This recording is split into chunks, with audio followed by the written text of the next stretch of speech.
Welcome back to our special program, The First Year, coming to you live from the Channel Studios in Abuja. Professor Sagi, before the break, we started a conversation about why you believe the panel which indicted the Minister of Transport, Mr. Rotimi Amechi, for corruption is actually flawed. I need you to explain what you mean by that. Well, obviously, clearly, to my knowledge, it was set up by Governor Wike to prevent Rotimi Amechi from being appointed a minister. It was just deliberately set up to block his appointment as a minister. There is no basis, no ground. If a credible body has not investigated their findings, how can you say that? Well, the credible bodies and credible people have investigated their findings. Not as far as we know. Well, you know, what do you do with the report of a body which was deliberately set up for a particular end, and everybody knew this? Now you look into it and see if there's any truth in the allegations. But that is what normally happens. If you look at the legality of it, Amechi went straight to court to challenge the legality of that body, and that matter is still pending in court. So this is the reason why the EFCC did not decide to investigate? I think they know best why they have not investigating it. There are tons and tons of allegations against many people. Some, you know, valid, some not. But one thing I can assure, we do not micromanage EFCC. We don't tell them who to investigate and who not to. Now I want to start EFCC did not by want to getting the studio audience involved, because you know we've got a lot of people at home, I'm sure, who want to jump into this conversation, as well as my distinguished panel. What I will do is ask that people say who they are, tell us what they do, so that the audience at home have some sort of context and understand the perspective from which they're speaking. I'd like to start with the gentleman on the far right in white, the front row, with the blue cap. Can you tell us who you are, what you do, and give us your take so far on the conversation we've been having with the distinguished panel? My name is Jibrin Ibrahim. I'm with the Center for Democracy and Development, a civil society organization. I think, first of all, we are glad for this opportunity to engage with spokespersons of government. And I think they are doing their job well of defending the government. But I would want to pose a question to the Minister of Finance, who spoke about the existence of an economic management team. There have been many demands for the constitution of an economic team and not a management team. And the reasons for those demands are that there's a feeling that we don't have a clear strategy for revamping the economy. We don't have, as Nigerians, sufficient information on what they're trying to do with the economy. And there are signals that decisions taken a few months ago are being reversed, which means there's a constant re-evaluation. And that's why people are saying, could you give a specific example of a reversal? Well, on many instances, for example, we were told that the price for fuel was the correct one and could be sustained. Subsequently, it was raised. In today's papers, there are indications the government that was very confident that there will never be devaluation is now considering devaluation. But I think maybe more important signals or indicators are the China trip, which was supposed to be an important turning point. And I listened to those who came back from China. Some said there's a new relationship with the Chinese yuan, others said there wasn't. Some said there's a big loan obtained, others said there's no big loan obtained. And all this is really a statement about we citizens not getting enough information about what's happening with the confidence.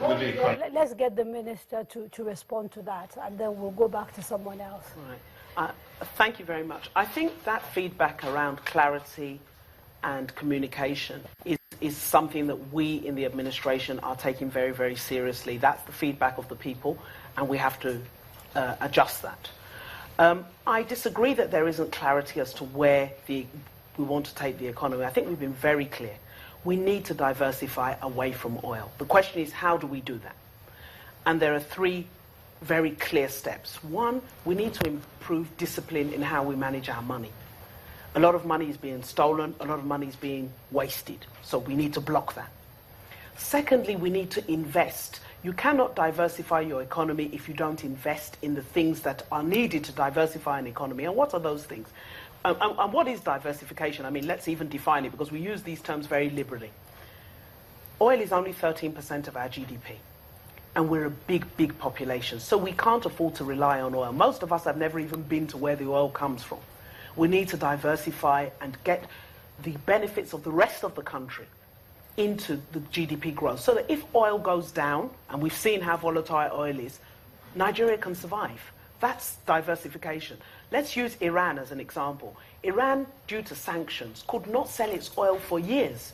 But the economy survived. Why? Because they have hydrocarbons, they have manufacturing, they have petrochemicals, they have gas. Nigeria has always relied on oil. So to get those investments going, to support the diversification, we've got to invest in our infrastructure. That's our road, that's our rail, that's our power, that's what is going to drive the economy. And what then happens is, in villages like yours and mine, suddenly certain businesses become viable because they can move the produce, they can employ people, and that's how the economy will grow. So that's how the diversification will occur. It's not an overnight process. What about the seeming reversals of policy that he talks about? One minute we say this, the next minute I'm not sure. I think one of the challenges, and I think we'll take this as a criticism, and it's something we need to correct, is that sometimes there are too many people speaking on the economy, and not all of them are well positioned to do so. So sometimes there's a bit of misinformation. I wasn't on the China trip. I'm not aware that there was a loan. I think that is a clear... Isn't it an indication of a government that is disorganized? No, I disagree with you. I think it's a government that is grappling with a very, very serious economic challenge. And a government that is grappling with an economic challenge is trying to juggle 6 or 7 balls in the air, and you have to be able to understand, within all that context, where is the direction? There are global challenges, there are Nigeria-specific challenges, there are policy challenges, and we will...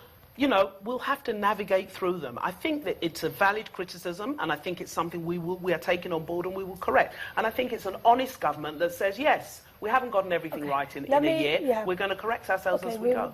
Time. There's a gentleman in the red cap in the middle row. Yeah, can I get your thoughts on what we've been discussing?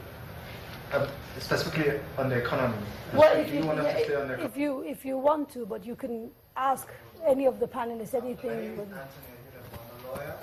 I'm also a publisher for Breaking Times. I think I want to stay on the economy, and this is a question to the Minister of Finance.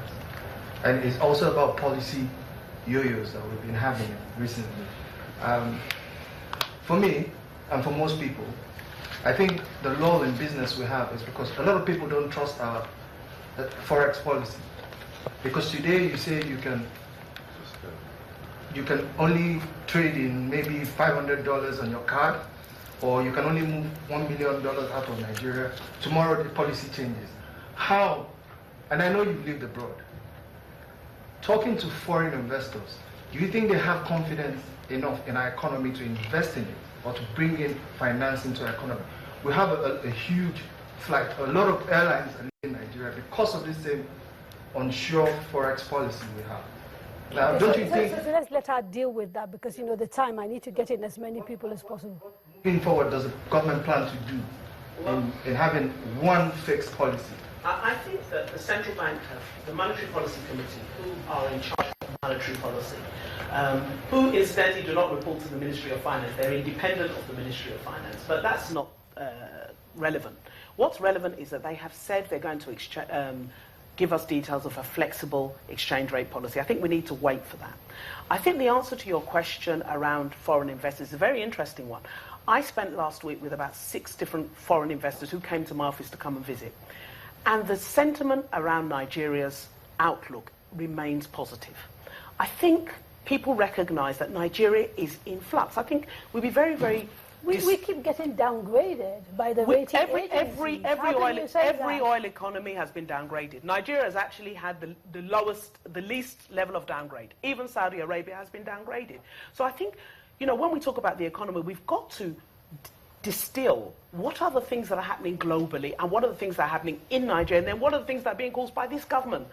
And that's why I keep saying that, you know, the situation is so fluid. You have to be very patient to dissect what are the actual things that are extraneous, that we have no control over.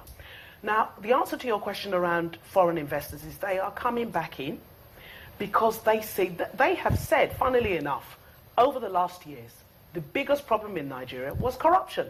The reason why many companies would not do business in Nigeria had nothing to do with forex policy. It had to do with the fact, that they weren't prepared to pay toll gates to come into the country. A lot of companies are now coming back in. Okay, let's see if we can bring someone in. There's a lady in black. Yes, please, your name and what you do, and your comment or question. Okay. My name is Tracy Okoro. I'm the CEO of a New Nigeria Initiative, the civil society organization. I'm also a media consultant. Now, 2 quick questions. While we were starting, she managed to mention that the government was prepared to create 500